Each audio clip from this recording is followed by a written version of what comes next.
In the next few days, a group of Minnesota students who won a statewide Braille competition will measure their skills against the best in the world.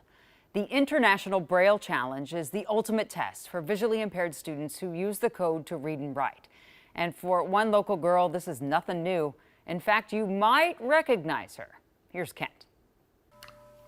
If you think you have an appetite for new challenges, Close enough. Looks great. try measuring up to Sloan Peterson.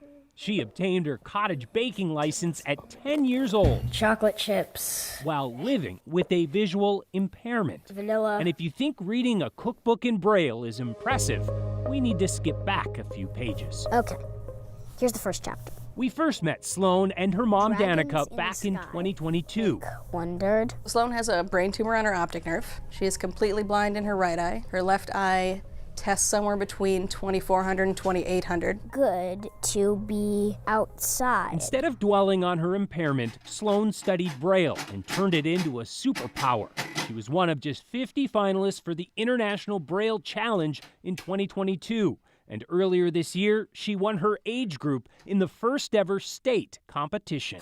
Braille Challenge. Now she's once again an international finalist Speed and accuracy. and hoping to crack the top 3 with some extra practice. It's called Speed and Accuracy. It's my personal least favorite, so thank you for making me do my homework. But if you think this is the only challenge she's taken on in the past 3 years, A tactile Rubik's Cube. think again. And you can solve it just like any other Rubik's Cube, so.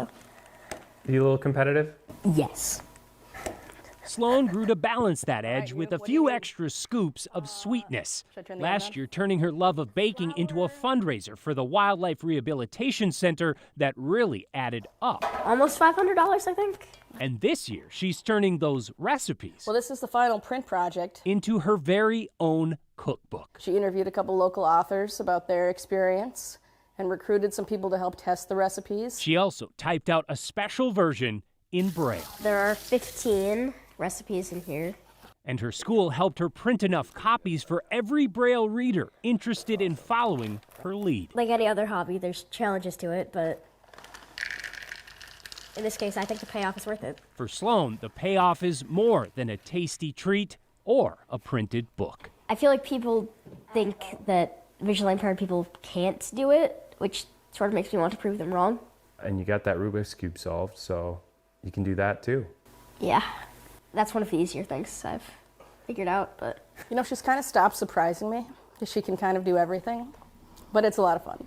It's also Pretty good going. one more sweet challenge complete.